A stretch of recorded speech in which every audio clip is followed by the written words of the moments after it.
क्या भरोसा है इस जिंदगी का, साथ देती नहीं ये किसी का।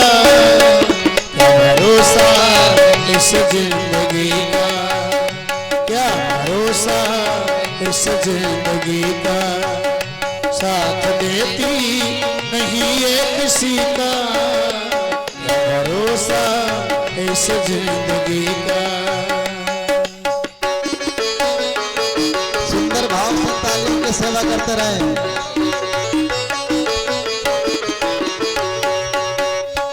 श्वास रुक जाएगी चलते चलते, समा बुझ जाएगी जलते जलते। श्वास रुक जाएगी चलते चलते, समा बुझ जाएगी जलते जलते। दम निकल जाएगा रोशनी का, दम निकल जाएगा रोशनी का। क्या भरोसा है इस जिंदगी का, दम निकल जाएगा रोशनी का। साथ देती नहीं ये किसी का, क्या भरोसा है इस जिंदगी का।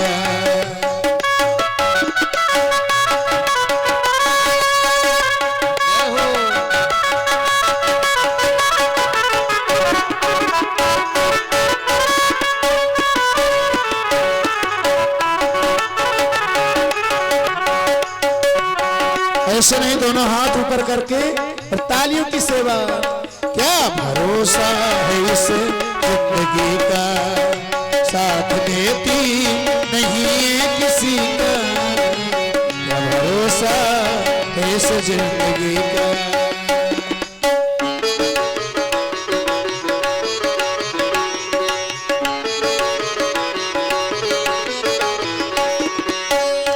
ये तो दुनिया पुरानी, चलते रुकना है इसकी रवानी। रवानी चलते रुकना है इसकी रवानी।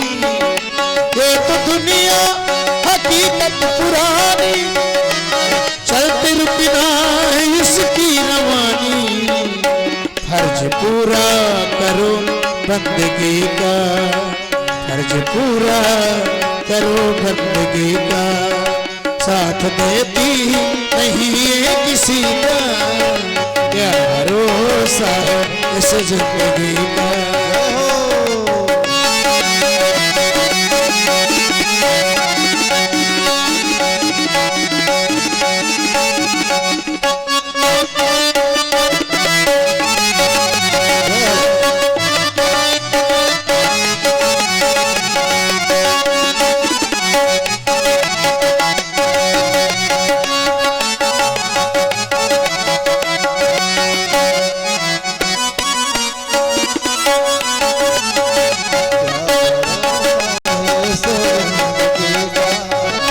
हम रहे ना मोहब्बत रहेगी, दास्तां अपनी दुनिया कहेगी।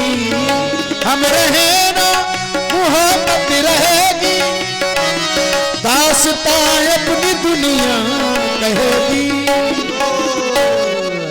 और देखिए ये सच बात है, ये हमने स्वप्न में नहीं सोचा था कि यहाँ इतनी भीड़ आएगी, क्योंकि ये जो मकान है अकेला बना हुआ है।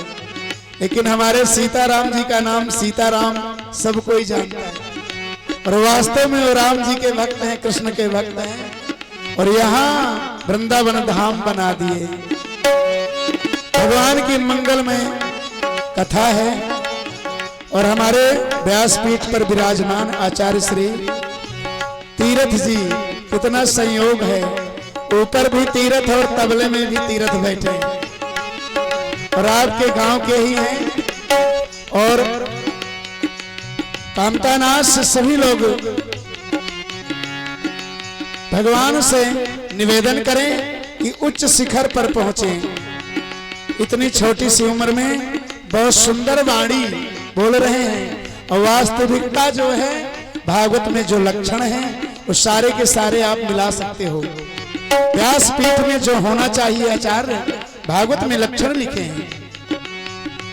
वक्तव्य देने वाला विद्वान होना चाहिए, सही श्लोक, संतोष होना चाहिए, नम्र होना चाहिए। तो ऐसे हमारे व्यास पीठ पर विराजमान है और आप सब बड़ों का आशीर्वाद बना रहे, आपके गांव का नाम रोशन करें देश विदेशों में। ये खुशी की बात है आप लोगों की। और हम रहे ना मोहब्बत रहेगी, दास्तां अपनी दुनिया कहेगी। पैसा तो बहुत है लेकिन धर्म के नाम पर जो खर्च करे वो पैसा है। अपने लिए तो हम बहुत खर्चा करते हैं और यहाँ रह क्या जाना है। हम रहे ना मोहब्बत रहेगी, दास्तां अपनी दुनिया कहेगी। नाम रह जाएगा आदमी का, नाम रह जाएगा आदमी का, साथ देती नहीं ये किसी का। सभी लोग तालियों की सेवा करें। नाम रह जाएगा आदमी का, साथ देती नहीं ये किसी का। क्या भरोसा है इस जिंदगी का, क्या भरोसा है इस जिंदगी का, साथ देती नहीं ये किसी का। क्या भरोसा है इस जिंदगी का, क्या भरोसा है इस जिंदगी का। राधा वल्लभ सरकार की।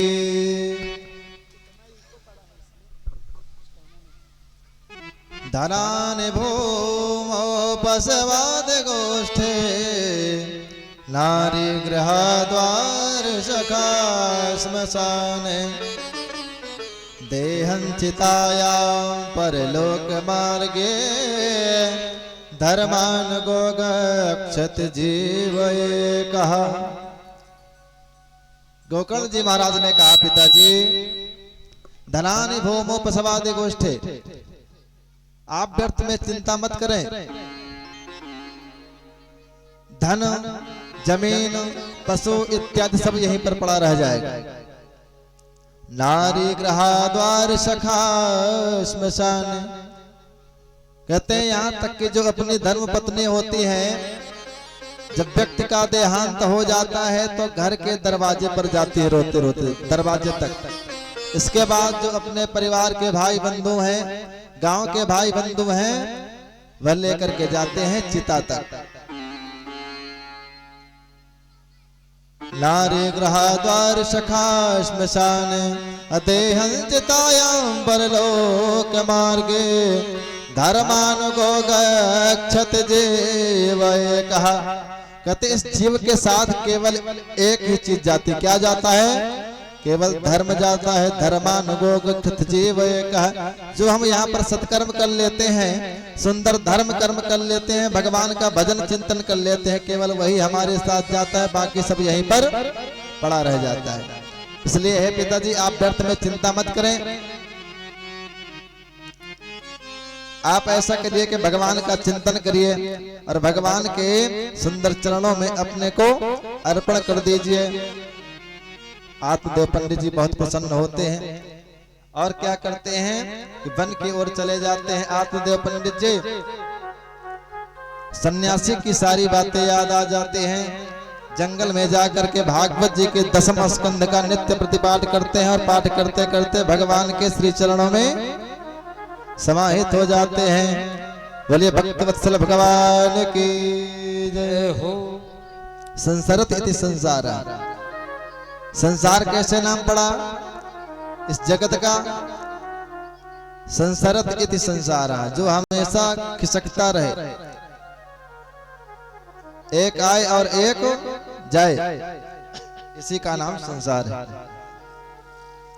और महाराज जैसे ही आत्मदेव पंडित जी महाराज तो भगवान के चरणों में विलीन हो गए और इधर माता जी बची धुंधली मैया। धुंधली महारानी बचती हैं। अब तो और जो है अत्याचार करने लगा धुंधकारी। कहते हैं जल्दी बता, जो तेरे पास धन रखा है छिपा करके रखे, जल्दी निकाल, नहीं तो अभी तेरा मैं गला दबा दूंगा। धुंधली परेशान हो जाती है। बोले अरे राम राम, ये तो ऐसे पुत्र निकला कि मुझे ही मारने के लिए तैयार है। धुंधली महारानी क्या करते हैं, जैसे रात्रि होती है तो कुएं में जाकर के कूद जाती है अपने प्राणों का ओपे जाता है कृतो प्रात्रो तेन सा निधनम गता, कुआं में जाकर के आत्महत्या कर लेती है। इधर महाराज जो गोकर्ण जी महाराज थे वह बेचारे अपना तीर्थ यात्रा करने के लिए घर से निकल पड़ते हैं। किसके पास रहने से कोई प्रयोजन नहीं निकलेगा, ना ये मेरी बात को मानने वाला, इसलिए हमको भी इस घर से निकल जाना चाहिए। वो बेचारे तीर्थ यात्रा में चले जाते हैं। और इधर क्या करता है धुंधकारी, 5 वैश्याओं को लेकर के घर में रख लेता है। राजा का धन चुरा करके लाता, गरीबों का धन चुरा करके लाता, बाल बच्चों को मार देता। इस प्रकार का बहुत ही ज्यादा आतंक मचाने लगा। जब घर में वैश्याओं को रख लिया तो एक दिन क्या होता है, रात्रि में वैश्याओं ने विचार बनाया और सोचा आपस में कि देखो ये राजा का भी धन चुरा करके लाता है। बड़े बड़े जो राजा हैं महाराजा हैं उनके यहाँ से भी धन चुरा करके लाता है। मान लो कहीं गलती से अगर पता चल गया तो हम भी मारे जाएंगे और ये तो मारा ही जाएगा। इसलिए ऐसा करते हैं कि इसको आज रात में ठिकाने लगा देते हैं और जो धन हमारे पास रखा है इसको लेकर यहाँ से 9, 2, 11 हो जाते हैं। उसको मार करके पहले तो वो जल्दी से मर ही नहीं रहा था, तो ले करके आग उसके मुख में डालते हैं, उसको बांध करके रस्सी से वहीं पर पटक देते हैं, फेंक देते हैं, बांध देते हैं हाथ पैर और उसके मुख में आग डालते हैं, आग के अंगारे डालते हैं। इतने में भी जब वह तड़प तड़प के मरने लगा, जब मर जाता है तब वहीं पर घर के अंदर ही गड्ढा खोद करके उसी में गाड़ देते हैं। और सारा धन लेकर के वहां से जैसे ही घर के बाहर निकले तब गांव के लोग देखते हैं कि कहाँ जा रहे हो, कहाँ जा रही हो, तुम्हारा पति कहाँ गया? बोले वो तो कमाने के लिए गुजरात गए हैं। प्रेम से बोलो राधे राधे। इस प्रकार धनकारी का भी देहावसान हो जाता है। बेचारे गोकर्ण जी महाराज कुछ समय बाद जब आते हैं उनको पता चलता है कि धुंधकारी भी मर गया। जैसे आते हैं गोकर्ण जी महाराज घर में, रात्रि में रुकते हैं, विराम लेते हैं, तब धुंधकारी क्या करता है, प्रेत योनि को प्राप्त करके वहीं पर प्रकट हो जाता है और कहीं बैल बन जाता है, कहीं बकरी बन जाता है। इस प्रकार गोकर्ण जी महाराज को डराने लगता है। तब गोकर्ण जी महाराज क्या करते हैं, भाई प्रेत योनि में वो बोल तो सकता नहीं है, तो गोकर्ण जी महाराज अंजलि में जल लेकर के धुंधकारी के ऊपर, उस प्रेत के ऊपर छोड़ देते हैं। तब बोलने की शक्ति उसको प्राप्त हो जाती है।